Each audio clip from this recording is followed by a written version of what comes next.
नमस्कार विद्यार्थी मित्रांनो, स्वागत आहे सर्वांचे एज्युकेशनल व्हिडिओ जे आपल्या यूट्यूब चॅनलवर आपण पाहत आहोत. हायस्कूल स्कॉलरशिप नवनीत इयत्ता 7वी यामधील सामाजिक शास्त्रमधील इतिहास या घटकातील पाठांवर आधारित काही महत्त्वाची प्रश्न. तुम्ही अजून चॅनलला सबस्क्राईब केले नसेल तर सबस्क्राईब करून घ्या आणि या अगोदर बनवलेल्या पाठांवर आधारित काही महत्त्वाचे व्हिडिओ बनवलेले आहेत, ते देखील तुम्हाला पाहायला मिळतील. तुम्ही ते देखील पाहू शकता. आज आपण पाहणार आहोत पाठ 6वा धार्मिक समन्वय यावर आधारित काही महत्त्वाची प्रश्न.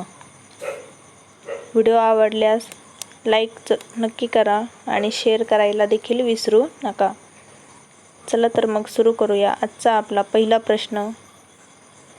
मध्ययुगीन भारतातील समाज जीवनामध्ये एक वैशिष्ट्यपूर्ण महत्त्व आहे. काय असेल याचे योग्य उत्तर? उत्तर तुम्ही कमेंट बॉक्समध्ये कळवायचे आहे. मध्ययुगीन भारतातील समाज जीवनामध्ये टिंबटिंब एक वैशिष्ट्यपूर्ण महत्त्व आहे. योग्य उत्तर आहे भक्ती परंपरेचे एक वैशिष्ट्यपूर्ण महत्त्व आहे. प्रश्न दुसरा. नायनार हे टिंबटिंब होते. ऑप्शन आहेत दत्तभक्त, शिवभक्त, विष्णुभक्त आणि विठ्ठलभक्त. कोण होते नायनार हे? तर नायनार हे एक शिवभक्त होते. आळवार हे टिंबटिंब होते. पुढचा प्रश्न. आळवार हे टिंबटिंब होते. कोण होते आळवार हे? ऑप्शन आहेत विठ्ठलभक्त, शिवभक्त, विष्णुभक्त आणि कृष्णभक्त. आळवार हे कोण होते? आळवार हे एक विष्णुभक्त होते. ऑप्शन क्रमांक 3. प्रश्न पुढचा. दक्षिण भारतात निर्माण झालेल्या भक्ती चळवळीने कोणती शिकवण दिली? ऑप्शन आहेत आपले आचरण शुद्ध ठेवावे, ईश्वर भेदभाव करत नाही. 3. ईश्वर प्रेम, माणुसकी, भूतदया, करुणा इत्यादी मूल्यांची शिकवण दिली.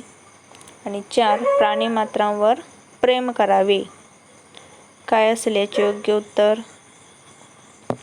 योग्य उत्तर आहे ईश्वर प्रेम, माणुसकी, भूतदया, करुणा इत्यादी मूल्यांची शिकवण दिली. प्रश्न पुढचा. दक्षिण भारतात भक्ती चळवळीचा पाया टिंबटिंब आणि इतर आचार्यांनी भक्कम केला.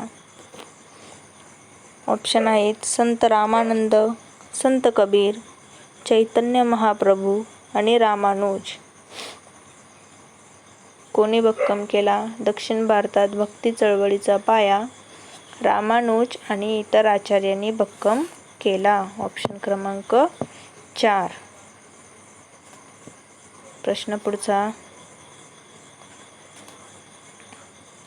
उत्तर भारतात भक्ती चळवळीचे महत्त्व सांगणारे संत कोणते? ऑप्शन आहेत संत रामानंद, संत कबीर,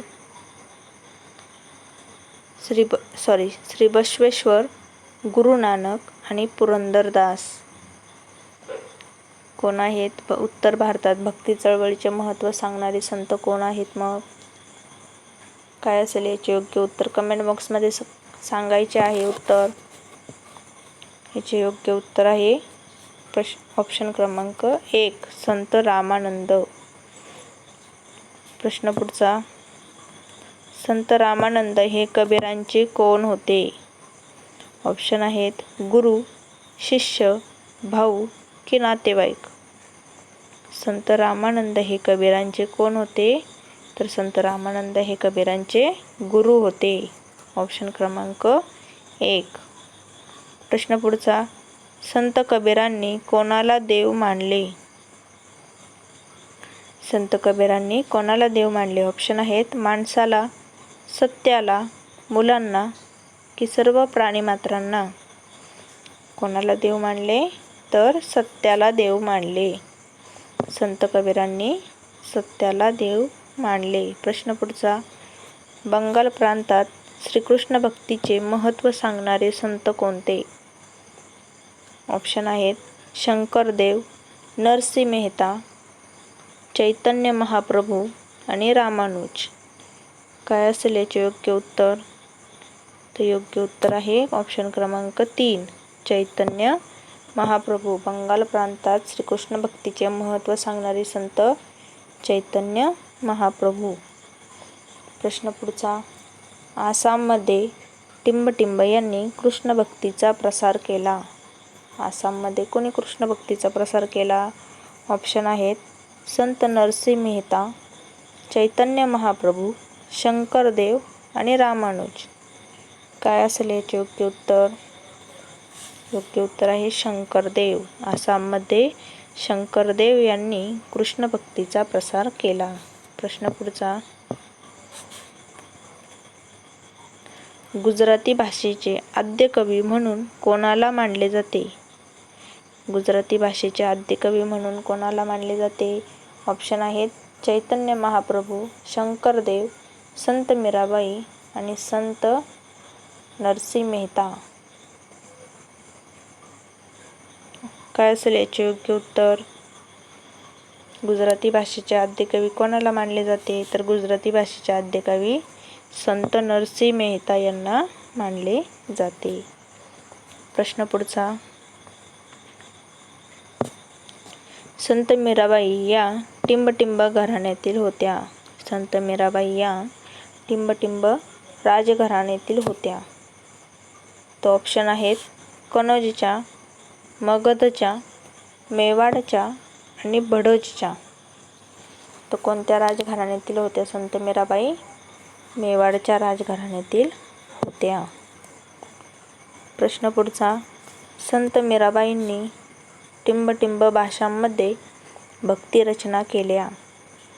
कोणत्या भाषांमध्ये केल्या? ऑप्शन आहेत राजस्थानी व हिंदी, हिंदी व गुजराती, राजस्थानी व गुजराती, गुजराती व मराठी. तर संत मीराबाईंनी कोणत्या भाषांमध्ये भक्तिरचना केल्या? उत्तर आहे राजस्थानी व गुजराती या भाषांमध्ये भक्तिरचना केल्या. प्रश्न पुढचा.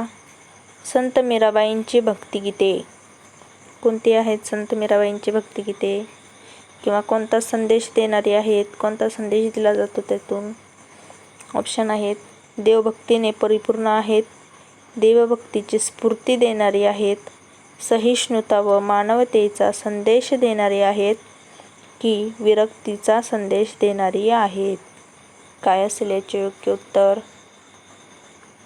संत मीराबाईंची भक्तिगीते ही सहिष्णुता व मानवतेचा संदेश देणारी आहेत. ऑप्शन क्रमांक 3, सहिष्णुता व मानवतेचा संदेश देणारी आहेत. प्रश्न पुढचा.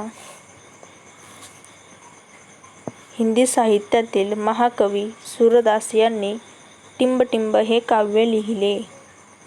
हिंदी साहित्यातील महाकवी सूरदास यांनी टिंबटिंब हे काव्य लिहिले. ऑप्शन आहेत रामचरितमानस, सूरसागर, गीतगोविंद आणि आदिपुराण. काय असेल याचे योग्य उत्तर? कमेंट बॉक्समध्ये द्यायचं आहे उत्तर. हिंदी साहित्यातील महाकवी सूरदास यांनी सूरसागर हे काव्य लिहिले. ऑप्शन क्रमांक 2. प्रश्न पुढचा. रामचरितमानस या टिंबटिंब यांच्या ग्रंथात रामभक्तीचा सुंदर आविष्कार झालेला आढळतो. ऑप्शन आहेत सूरदास, नरसिंह मेहता, तुलसीदास आणि चैतन्य महाप्रभू. तर कोणाचा आहे रामचरितमानस हा ग्रंथ? कोणी लिहिलेला आहे किंवा कोणी त्यात रामाचे वर्णन केलेले आहे? ऑप्शन आहेत सूरदास, नरसिंह मेहता, तुलसीदास आणि चैतन्य महाप्रभू. तर रामचरितमानस हा ग्रंथ तुलसीदास यांनी लिहिलेला आहे. त्यामुळे रामचरितमानस या तुलसीदास यांच्या ग्रंथात रामभक्तीचा सुंदर आविष्कार झालेला आढळतो. ऑप्शन क्रमांक 3 याचे योग्य उत्तर असेल. प्रश्न पुढचा. खालील संतांपैकी रामभक्तीचा महिमा वर्णन करणारे संत कोण? आपण वरच्या प्रश्नामध्येच उत्तर पाहिलेले आहे. खालील संतांपैकी रामभक्तीचा महिमा वर्णन करणारे संत कोण? ऑप्शन आहेत संत मीराबाई, सूरदास, तुलसीदास आणि नरसिंह मेहता. तर याचे योग्य उत्तर आहे तुलसीदास. ऑप्शन क्रमांक 3. प्रश्न पुढचा. कर्नाटकात वीरशैव पंथ कोणी संघटित केला? ऑप्शन आहेत पुरंदरदास, श्री बसवेश्वर, रामानुज आणि संत कबीर. तर कर्नाटकात वीरशैव पंथ कोणी संघटित केला? याचे योग्य उत्तर आहे बसवेश्वर.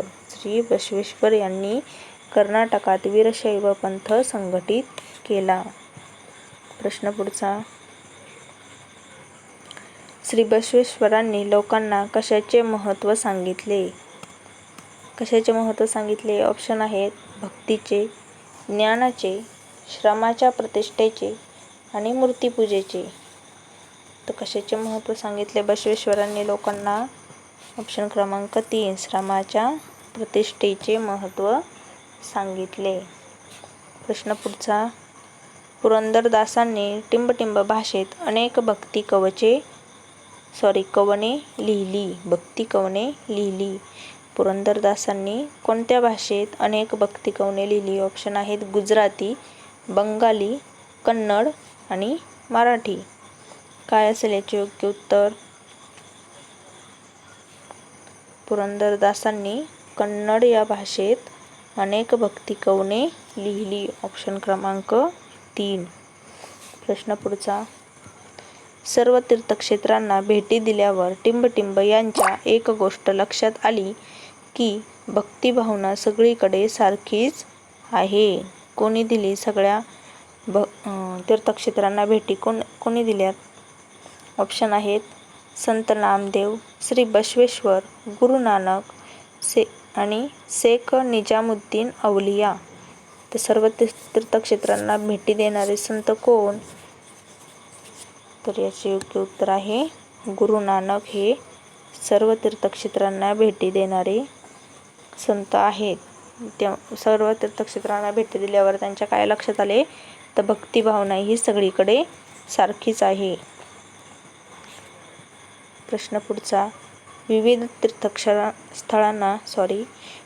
तीर्थस्थळांना भेटी देणारे मक्केलाही गेले होते. वरच्या प्रश्नातच उत्तर पाहिले आपण.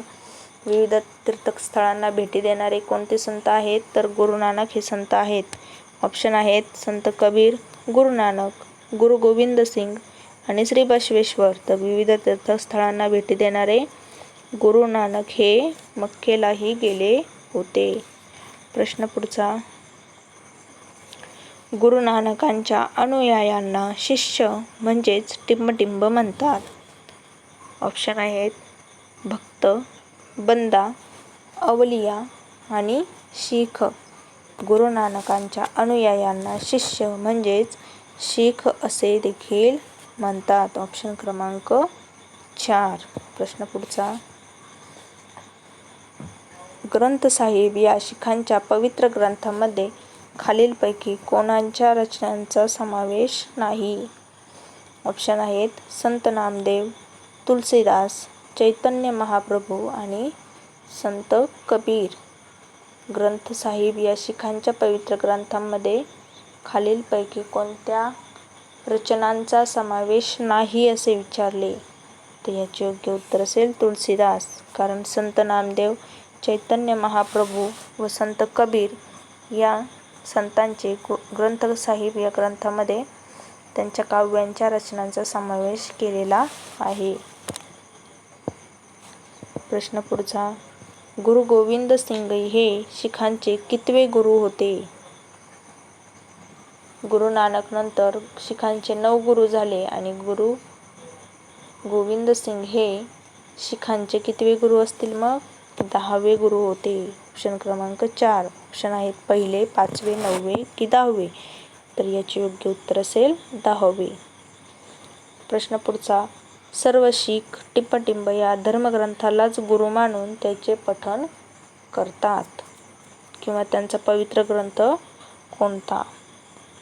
ऑप्शन आहेत सूरसागर, अमृतानुभव, गीतगोविंद आणि ग्रंथ साहिब. संत शिखांचा पवित्र ग्रंथ किंवा ज्या ग्रंथाला ते त्यांचा गुरु मानतात तो ग्रंथ कोणता, तर ग्रंथ साहिब हा आहे. ऑप्शन क्रमांक 4. प्रश्न पुढचा, सुफी पंथ हा मूळचा कुठला? ऑप्शन आहेत इटलीमधला, इराणमधला, इराकमधला की इजिप्तमधला. सुफी हा पंथ मूळचा कुठला आहे, तर हा इराणमधला आहे. ऑप्शन क्रमांक 2. प्रश्न पुढचा, शेख निजामुद्दीन औलिया हे एक थोर टिंबटिंब होते. ऑप्शन आहेत मुस्लिम, नायनार, अळवार आणि सुफी. तर शेख निजामुद्दीन औलिया हे एक थोर कोण होते? कमेंट बॉक्समध्ये द्यायचं याचं उत्तर तुम्ही. ऑप्शन आहेत त्याचे मुस्लिम, नायनार, अळवार आणि सुफी. तर शेख निजामुद्दीन औलिया हे एक सुफी होते, सुफी पंथाचे संत होते.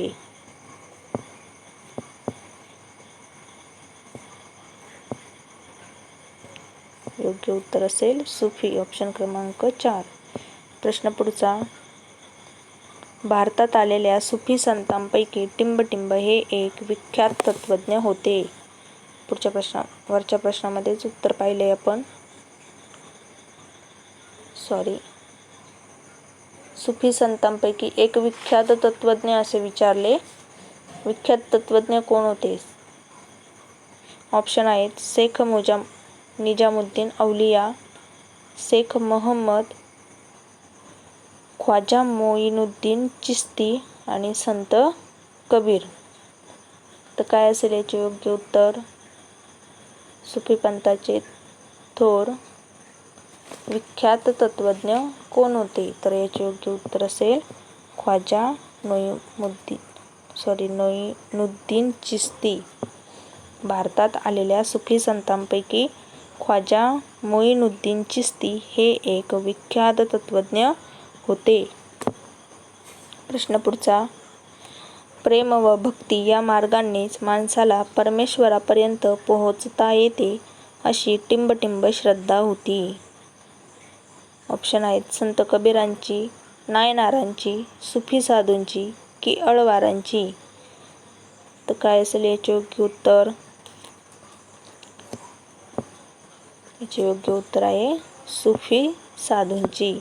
प्रेम व भक्ती या मार्गांनीच माणसाला परमेश्वरापर्यंत पोहोचता येते अशी सुफी साधूंची किंवा संतांची श्रद्धा होती. व्हिडिओ आवडला असेल तर लाईक करायला विसरू नका मित्रांनो, आणि तुमच्या मित्रमैत्रिणींपर्यंत शेअर करायला देखील विसरू नका. आणि थोड्याफार चुका होत असतील तर त्याच्यासाठी मी क्षमस्व आहे. चला तर मग भेटू पुढच्या व्हिडिओमध्ये. तोपर्यंत धन्यवाद.